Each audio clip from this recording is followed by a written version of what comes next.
All right, gonna do one last test. So I wrote something on Facebook the other day. Let's see if I can find it. Facebook's right here. And let's see. Okay, this is what I wrote. It says, one of the most difficult questions I have ever heard and was once even asked is, why does God allow suffering? Why does God allow suffering to good people? Even though many of us think we're good, we're not. We all fall short. And even a lot more difficult, why does God allow suffering in children? It truly is a very difficult question to answer, and what I think only God knows the definite answer. Today I was thinking of all things about love. I've been thinking about love lately. Yeah. And then somehow I got the answer, or at least a valid argument that explains suffering. You see, God allows beautiful things like love and happiness. What wonderful, strong feeling is to feel love. Keep talking about love.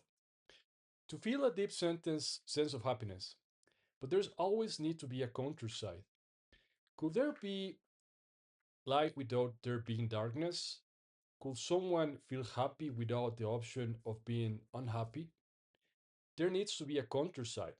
So, in order for happiness to exist, then also sadness needs to exist. Maybe in order for love to exist, hate needs to exist, and joy to exist. Also, suffering needs to exist. There can there can be warm without cold. If God had just created one side, well, it doesn't really exist. It's similar to God allowing the serpent near his children. The serpent represents sin, the option to make a mistake. If there was no option in the garden to sin, then God would have created robots, not free beings capable of choosing between doing good and doing evil. Um, the counterside needs to exist, so it is somehow similar. God can't just say, let there be happy children. I think God simply said, let there be children, because only then is there perfection. And then it only makes sense when you realize that this stage of life we go through is nothing but a short dream.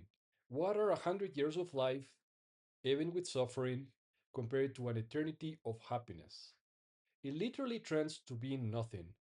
So God gave us free will, which he which we would which meant we could make mistakes, and paid with his own for those mistakes. And on top of that, offer us eternal life.